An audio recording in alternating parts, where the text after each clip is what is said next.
Hello दोस्तों, स्वागत है आपका स्टडी विद चमन सिंह में। जैसा पिछली वीडियो में मैंने बताया था, अगला टॉपिक होगा गौतम बुद्ध के बारे में, बौद्ध धर्म के बारे में। बौद्ध धर्म की स्थापना किसने की थी और ये बौद्ध धर्म की स्थापना जो हुई थी किस लिए हुई थी, बौद्ध धर्म क्यों इतना प्रसिद्ध हुआ था, प्रसिद्ध होने के बाद ये विलुप्त सा क्यों हो गया था भारत से। तो आइए जानते हैं कुछ गौतम बुद्ध के बारे में। गौतम बुद्ध जो थे वो क्षत्रिय थे। इनके बचपन का नाम सिद्धार्थ था, जिनका जन्म 563 ईसा पूर्व में शाक्यों के कुल कपिलवस्तु के निकट लुम्बिनी ग्राम में हुआ था। आम्रपुंज के नाम से भी जाना जाता है। इनके पिता का नाम राजा शुद्धोधन था, जो शाक्यगढ़ के मुखिया थे, और इनकी माता का नाम महामाया कौशल राजवंश की, ये कौशल राजवंश की कन्या थी। दोस्तों, इनकी माता गौतम बुद्ध के जन्म के 7 दिन बाद ही इनकी माता का देहांत हो गया था। तो इनकी माता के देहांत के बाद जो इनकी परवरिश की थी इनकी मौसी ने की थी। इनकी मौसी का नाम था प्रजापति गौतमी, जिनसे ये इनको नाम मिला गौतम। और इनकी पत्नी का नाम यशोधरा था, जिनसे एक पुत्र प्राप्त हुआ जिसका नाम राहुल था। दोस्तों, गौतम बुद्ध ने भी महावीर जैन, पिछली क्लास में मैंने महावीर जैन के बारे में बताया था, जैन धर्म के जैन धर्म महावीर जैन की तरह ही सांसारिक भोगों और मोह बंधन को त्याग कर ध्यान व ज्ञान की खोज में गृह त्याग दिया था। और 7 वर्षों तक ये भटकते रहे, इनको ज्ञान प्राप्त नहीं हुआ था। 7 वर्षों के दौरान जो इन्होंने दीक्षा ली थी, इनके गुरु थे आलार कलाम, और एक दूसरे गुरु थे रुद्रक रामपुत्र। इन्हीं से इन्होंने दीक्षा ली थी। 7 वर्षों तक भटकने के बावजूद भी इनको ज्ञान प्राप्त नहीं हुआ था। इन्होंने फिर कठोर संयम करके फिर से ज्ञान प्राप्ति के लिए निकल पड़े। कठोर संयम अपनाने के बाद अंततः 35 वर्ष की आयु में उरुवेला, जो बोध गया बिहार में स्थित है, निरंजना नदी के किनारे पीपल के वृक्ष के नीचे इन्हें ज्ञान प्राप्त हुआ। तभी से ये गौतम की जगह गौतम बुद्ध कहलाने लगे। पहला उपदेश इन्होंने ऋषिवन, जो सारनाथ वाराणसी में है, उसमें जाकर दिया, जो धर्म चक्र परिवर्तन कहलाया। पिछला जो एग्जाम गया है यूपी SSC पैट का 2022 का, उसमें इस पे एक क्वेश्चन आया था कि जो गौतम बुद्ध ने जो पहला उपदेश दिया था वो क्या, उसका मतलब क्या था, वो क्या कहलाया। वो था धर्म चक्र परिवर्तन के नाम से जाना गया। इन्होंने लंबी लंबी यात्राएं की, बौद्ध धर्म के प्रचार प्रसार करने के लिए बहुत दूर दूर तक गए और इस धर्म को प्रचार प्रसार करते हुए आगे बढ़ाया। अंततः 80 वर्ष की अवस्था में इन्होंने 483 ईसा पूर्व में कुशीनगर, जो वर्तमान कुशीनगर जिला है, पूर्वी उत्तर प्रदेश में स्थित है, वहां पर इन्होंने अपना शरीर त्याग दिया और उसको बौद्ध ग्रंथों में महापरिनिर्वाण के नाम से जाना जाता है। दोस्तों, गौतम बुद्ध ने जो स्थापना की थी बौद्ध धर्म की, ये इतना पॉपुलर, इतना प्रसिद्ध क्यों हुआ था, उसके कारण ये थे कि ऋग्वैदिक काल और वैदिक काल में वर्ण व्यवस्था जो थी उसमें 4 वर्ण थे। एक तो ब्राह्मण, क्षत्रिय, वैश्य और शूद्र, जिसमें शूद्र सबसे नीचे माने जाते थे। और उसमें ऋग्वैदिक काल और वैदिक काल में उनको कोई भी महत्ता नहीं दी गई थी, ना उनको कोई अधिकार दिए गए थे, ना उनको पढ़ने दिया जाता था, कोई अधिकार नहीं दिए गए थे। इसी वजह से बौद्ध धर्म इसने समानता का अधिकार दिया सबको, सभी को अपने सभी वर्णों को अपने धर्म में आने की आज्ञा दी, जिस कारण और एक जो इनकी भाषा थी ब्राह्मणों की संस्कृत, उसकी जगह इन्होंने पाली भाषा को समृद्ध किया, जिसकी वजह से ये और ज्यादा प्रसिद्ध हुआ। तो इन्होंने सभी वर्गों को समानता का अधिकार दिया, ना ही किसी से हीन भावना का, ना ही किसी से ऊंच नीच का कोई दुर्व्यवहार किया। इसी वजह से बौद्ध धर्म बहुत ज्यादा प्रचलित हुआ, लेकिन जितना ज्यादा प्रचलित हुआ और इतनी जल्दी ही ये विलुप्त हो गया भारत से। दोस्तों, आगे बौद्ध धर्म की शिक्षाएं कौन कौन सी थी? गौतम बुद्ध ने कर्म के सिद्धांत पर बल दिया, अंधविश्वास को उन्होंने दरकिनार करके बुद्ध ने कर्म के सिद्धांत पर बल दिया। उन्होंने आत्मा के अस्तित्व को अस्वीकार किया, ठीक विपरीत जैन धर्म के। जैन धर्म जो पिछली क्लास में मैंने बताया था, जैन धर्म आत्मा के अस्तित्व को स्वीकार करता है, बौद्ध धर्म आत्मा के अस्तित्व को स्वीकार नहीं करता है। गौतम बुद्ध ने अष्टांगिक मार्ग अपनाया, जो 8 थे।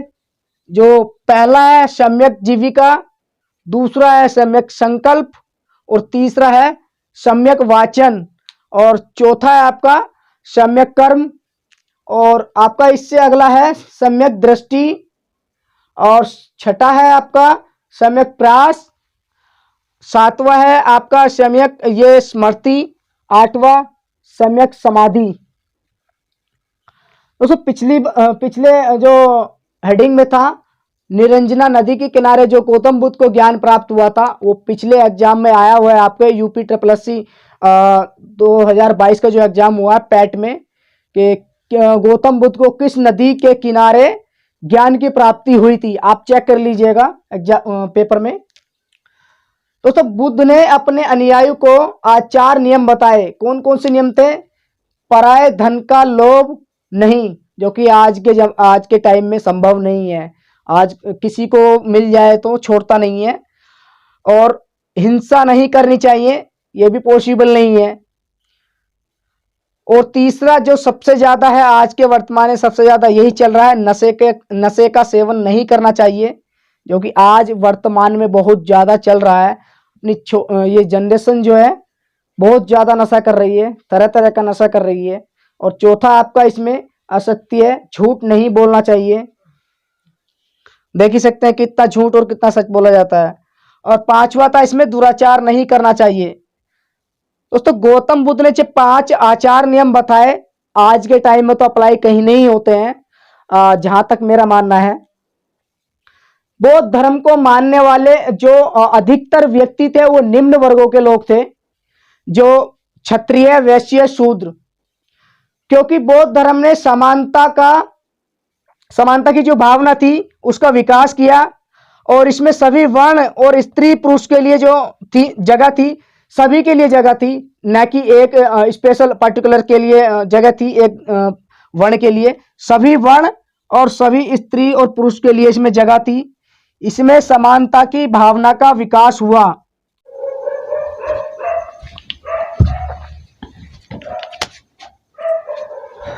दोस्तों, आगे जो बौद्ध धर्म में जो संगीति हुई थी, जो एक प्रकार की मीटिंग थी,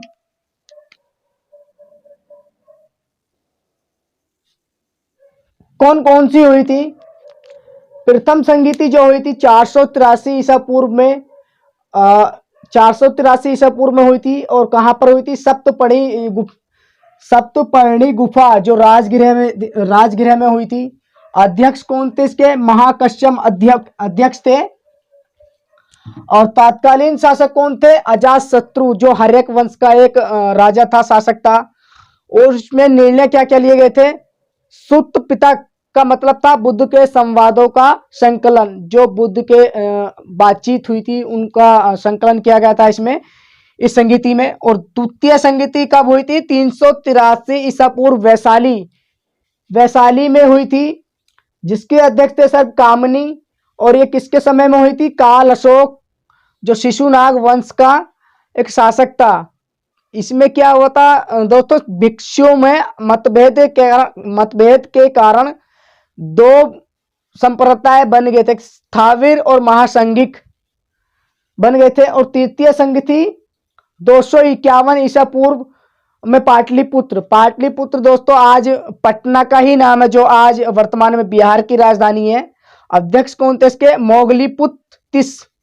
और ये किसके समय में हुई थी? अशोक, जो अशोक थे मौर्य वंश के शासक थे, उनके समय में हुई थी।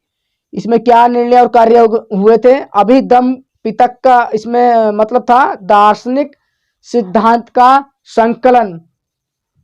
और अगली थी इसमें चतुर्थ संगीति, जो प्रथम शताब्दी में हुई थी, कुंडलवन, जो जम्मू कश्मीर में स्थित है। और इसके अध्यक्ष थे वसुमित्र। और इसके शासक कौन थे? किसके समय में हुआ था? कनिष्क कुषाण वंश का शासक था। और बौद्ध धर्म का इसमें विभाजन हुआ था, बहुत ही मोस्ट इंपोर्टेंट है ये। हीनयान और महायान दो संप्रदायों में बट गया था। यहीं से एक क्वेश्चन और आया था यूपी SSC पैट एग्जाम में 2022 में, आई थिंक फर्स्ट शिफ्ट का क्वेश्चन था कि चतुर्थ संगीति किस शासक के, सच सेकंड का था, चतुर्थ संगीति किस शासक के समय में हुई थी? तो दोस्तों इसका कनिष्क था आंसर। कनिष्क जो कुषाण वंश का शासक था। प्रथम, द्वितीय, तृतीय, चतुर्थ संगीति में से एक क्वेश्चन जरूर मिलता है, हर एग्जाम में मिल सकता है, इसके 80% चांसेस रहते हैं, तो याद रखिएगा इनको। और आर्थिक क्षेत्र में बौद्ध धर्म का क्या विचार था?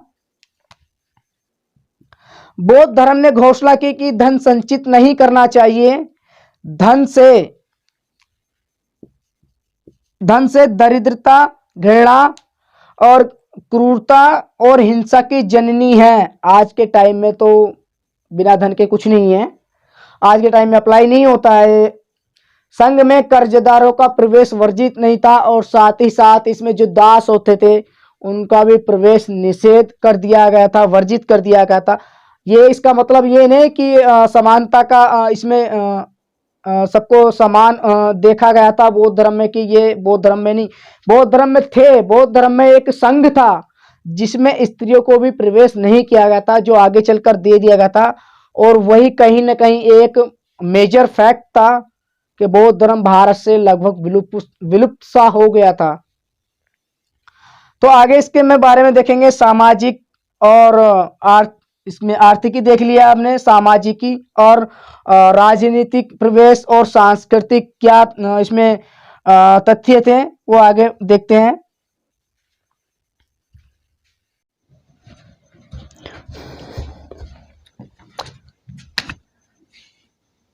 दोस्तों अगला है इसमें सामाजिक क्षेत्र, सोशियोलॉजिकल रियल्म। इस धर्म ने स्त्रियों और शूद्रों के लिए अपने द्वार खोल दिए, खोलकर समाज पर गहरा प्रभाव जमाया, क्योंकि जिसने भी बौद्ध धर्म स्वीकार किया उसे अपने आप में एक ऐसे उन्हें अधिकारहीनता से मुक्ति मिली। उनका जो अपमान होता था, उन्हें जो अधिकार नहीं दिए जाते थे निम्न वर्णों के लोगों को, उनको बौद्ध धर्म में आकर उसे अपनाकर अधिकारहीनता से मुक्ति मिली। और इसमें सामाजिक क्षेत्र में अहिंसा का मार्ग अपनाया। दोस्तों अगला है इसमें राजनीतिक क्षेत्र, इन पॉलिटिकल रियल्म। जिस शासक ने भी यह धर्म अपनाया उसने अपनी नीति में अहिंसा को एक नीति के रूप में लागू किया। दोस्तों साहित्य क्षेत्र में इन लिटरेरी रियल्म, अपने लेखन से इन्होंने पाली भाषा को समृद्ध किया। संस्कृत के स्थान पर इन्होंने पाली भाषा को प्रोत्साहन दिया, जिससे यह बौद्ध धर्म और प्रसिद्ध हुआ था। बौद्ध विहार महान विद्या केंद्र हो गए थे, एक प्रकार से आजकल के टाइम में हॉस्टल टाइप जो यूनिवर्सिटीज होती हैं, एक प्रकार के आवासीय विश्वविद्यालय इसको कह सकते हैं। कौन कौन से थे इसमें दोस्तों? बिहार में नालंदा विश्वविद्यालय उस टाइम बहुत ही ऊंचा एक शिक्षण संस्थान था, जिसमें विदेशों से पढ़ने के लिए आते थे, अध्ययन करने के लिए आते थे। आज के टाइम में तो भारत का स्थान रैंकिंग में वर्ल्ड की टॉप यूनिवर्सिटी में 200 में भी नहीं है। एक आपका IISc बेंगलोर है जो साइंस का है, वो अभी टॉप में है, अभी करंट में आया था। बिहार में नालंदा विश्वविद्यालय आपका था और विक्रमशिला विश्वविद्यालय, तथा गुजरात में वल्लभी विश्वविद्यालय था। और अगला इसमें है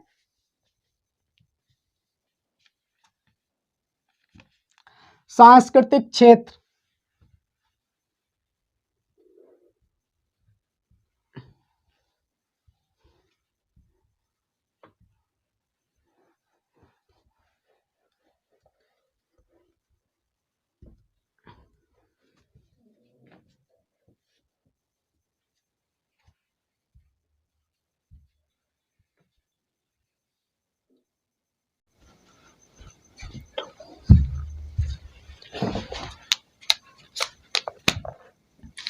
सांस्कृतिक क्षेत्र अगला इसका हेडिंग है।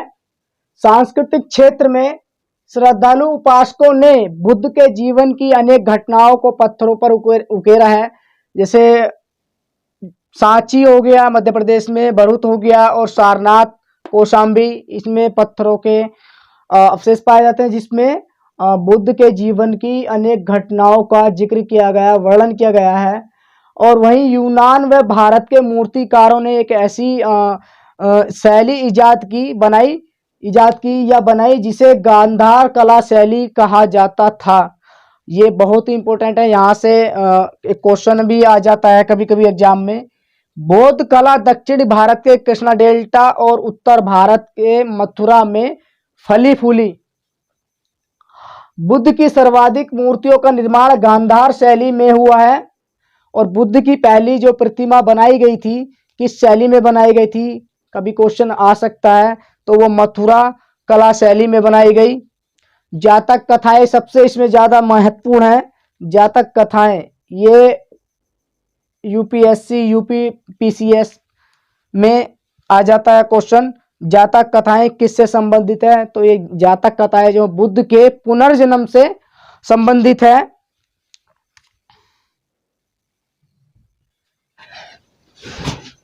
दोस्तों बौद्ध धर्म आगे 2 संप्रदायों में बट गया था। नंबर 1 आपका हीनयान, नंबर 2 महायान। हीनयान रूढ़िवादी संप्रदाय था, मूर्ति पूजा में विश्वास करता था, लेकिन महायान मूर्ति पूजा में विश्वास करता था, लेकिन मूर्ति पूजा में विश्वास नहीं करता था हीनयान। और इसका अंतिम लक्ष्य निर्वाण था, और महायान का अंतिम लक्ष्य आध्यात्मिक उत्थान था। और इसमें हीनयान में पाली भाषा का उपयोग किया जाता था। इसको अशोक द्वारा संरक्षण दिया गया था। महायान में बोधिसत्वों को दिव्य प्रतीक के रूप में माना जाता था। और बौद्ध धर्म के पतन के कारण, दोस्तों बौद्ध धर्म के पतन के कारण क्या क्या थे, जो मेजर है वो ये है। लगभग 12वीं शताब्दी तक यह भारत से लगभग विलुप्त हो गया था।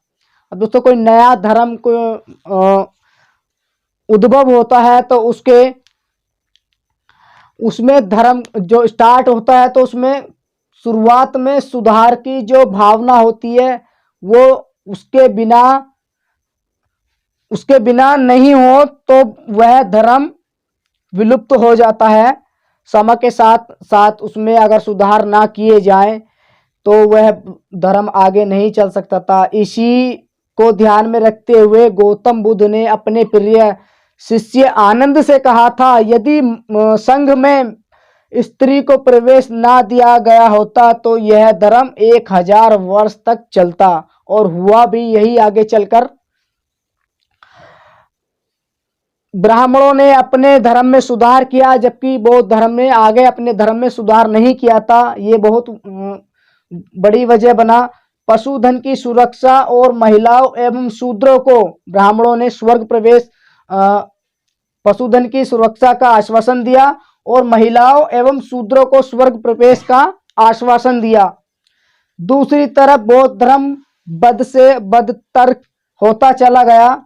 वे लोगों के जीवन की मुख्य धारा से कट गए। उन्होंने पाली भाषा को छोड़कर, जो पाली भाषा ने बौद्ध धर्म को प्रसिद्ध बनाया था, जिससे प्रसिद्धि पाई थी बौद्ध धर्म ने, उसी भाषा को छोड़कर संस्कृत भाषा को अपना लिया था बौद्ध भिक्षुओं ने। वे प्रसाद व चढ़ावा लेने लगे, जिसको मना किया था लेने से गौतम बुद्ध ने पहले, और वे मूर्ति पूजा भी करने लगे।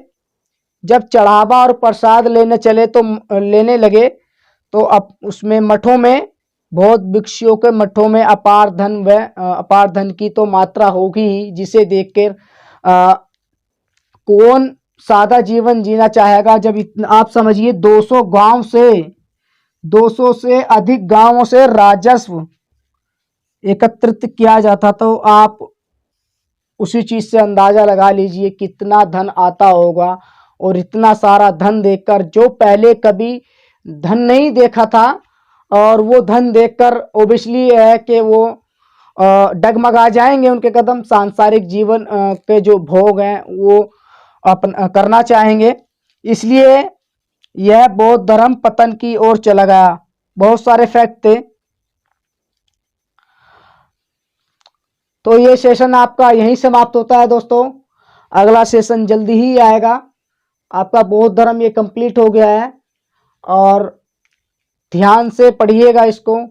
क्वेश्चन बौद्ध धर्म से सबसे ज़्यादा आते हैं, जैन धर्म से भी ज़्यादा इसमें क्वेश्चन आते हैं। और पिछले जो टॉपिक में बताई थी, पिछले हेडिंग में जो बताई थी बौद्ध संगीति, वो सबसे ज़्यादा इम्पोर्टेंट है। तो धन्यवाद। आज का सेशन यहीं समाप्त होता है। मिलते हैं अगली नेक्स्ट क्लास में। Bye bye, thank you.